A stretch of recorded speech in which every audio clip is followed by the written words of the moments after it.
केवल कुछ 26 आदमियों को मारने का, उनकी जान लेने का, मासूमों की जान लेने का मामला नहीं था। ये तो एक नीति का हिस्सा है और उस नीति का उद्देश्य है भारत के शरीर पर एक, मैं हिंदी में केवल अनुवाद कर रहा हूं, इंटरनेट पे चले जाइए। जिब्राल्टर ऑपरेशन 1988 में ये उन्होंने अपनी नीति बनाई बांग्लादेश के बाद कि अब ये साफ है कि हम भारत को जंग के मैदान में नहीं हरा सकते, लिहाजा सीधी लड़ाई लड़ने की बजाय हमें भारत के शरीर पर 1000 जख्म लगाने हैं जो आतंकवाद के जरिए ही लगाए गए।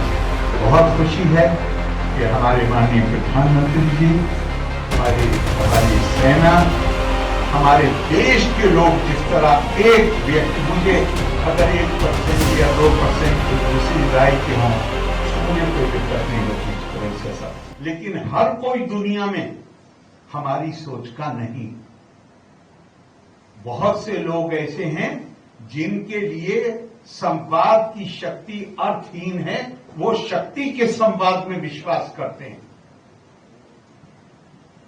और जब वो कोई बात ज्ञान की सुनने को ही तैयार ना हो और उनको एक ही बात आती हो कि शक्ति का संवाद, ताकत, हथियार, तलवार, तो फिर तुम्हारे पास भी ये ताकत होनी चाहिए कि तुम उनके बढ़ते हुए हमलों को रोक। हम हमला नहीं करेंगे, लेकिन हमें अपना बचाव करने की क्षमता हमारे अंदर होनी चाहिए।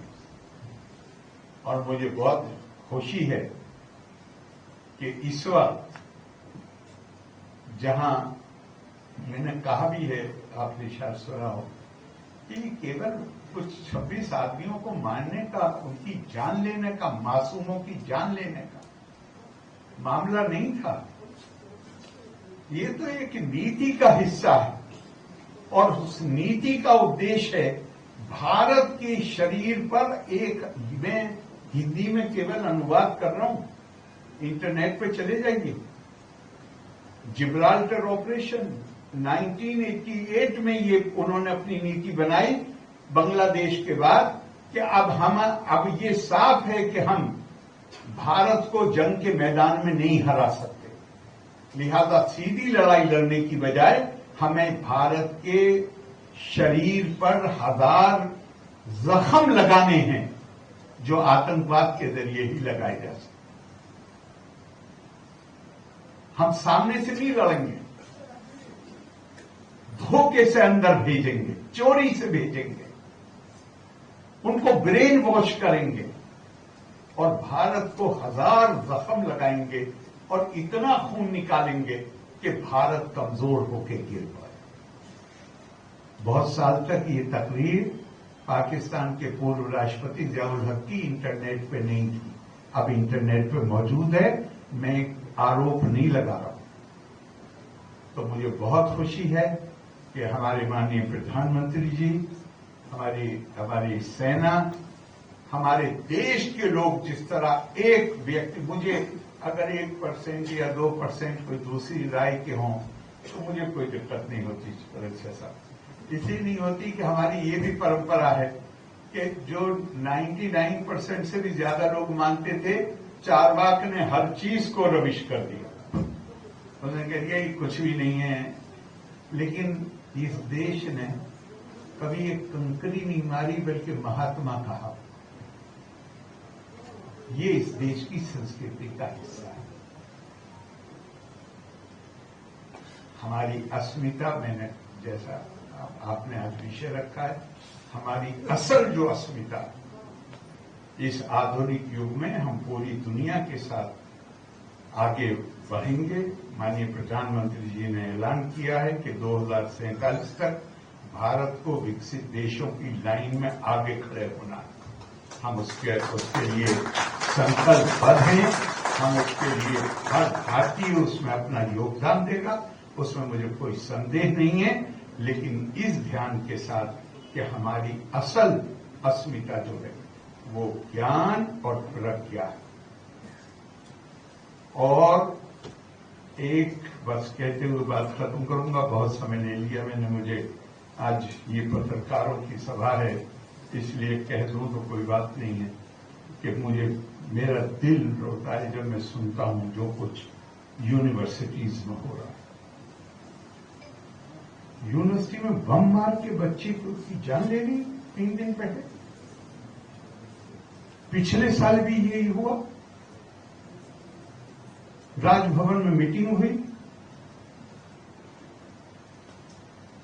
कल मैंने वाइस चांसलर से पूछा, मैंने सुना है कि जो उस मीटिंग में जो फैसले लिए गए थे उसमें क्या कार्रवाई हुई, उसकी रिपोर्ट भी नहीं आई। नहीं सर, रिपोर्ट तो तैयार हो गई, ये दस्तखत नहीं हुई। और दूसरा बच्चा फिर मर गया। क्या है ये यूनिवर्सिटियां मां सरस्वती के मंदिर है, इन्हें अराजक तत्वों के सुपुर्द कर दिया हमने। तो मैंने उनसे कहा कि ये मीटिंग अब राजभवन में नहीं होगी, जहां ये घटना घटित हुई है कल मैं वहां आ रहा हूं और मैं यहां से सीधा वहीं जा रहा हूं। इसमें भी आपका मैं हाथ जोड़ के निवेदन कर रहा हूं कि हम ज्ञान की संस्कृति है। मैंने सारी देर उसी पर अपना वक्त लगाया। अगर ज्ञान के मंदिर में बम चलेंगे या ऐसी घटनाएं होंगी जो शर्मिंदा, मैं कह नहीं सकता। केरला में 5 साल में लड़ता रहा गवर्नमेंट से, 5.5 साल, लेकिन वहां पे लड़ाई इस बात पर सीमित थी कि वो चाहते थे कि एकेडमिक मेरिट की बजाय पार्टी एफिलिएशन के मुताबिक अपॉइंटमेंट हो, जो नहीं हुए। 15 की 15 यूनिवर्सिटी में नहीं हुए, वो नाराजगी थी। लेकिन यहां जो मैं देख रहा हूं 4 महीने, मैं आपसे कहता हूं मुझे उसके बारे में बताने में भी आपको शर्म आएगी। मैं पब्लिकली उसको बता नहीं सकता।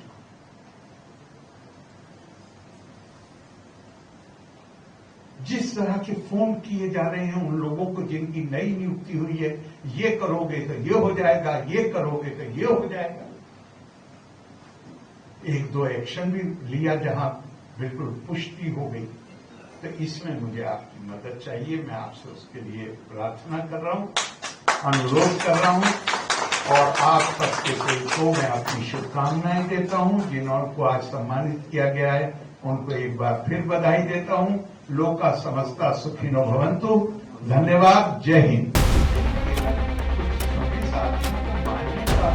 जान लेने का मासूमों की जान लेने मामला नहीं था, ये तो एक नीति का हिस्सा है और इस नीति का उद्देश्य है भारत के शरीर पर एक, मैं हिंदी में अनुवाद करता हूं, इंटरनेट पे चले जाइए।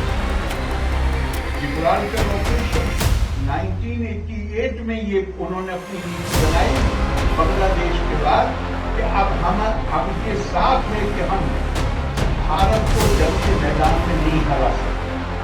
लिहाजा सीधी लड़ाई लड़ने की बजाय हमें भारत के शरीर पर 1000 जख्म लगाने हैं जो आतंकवाद के जरिए ही लगाए जा सकते।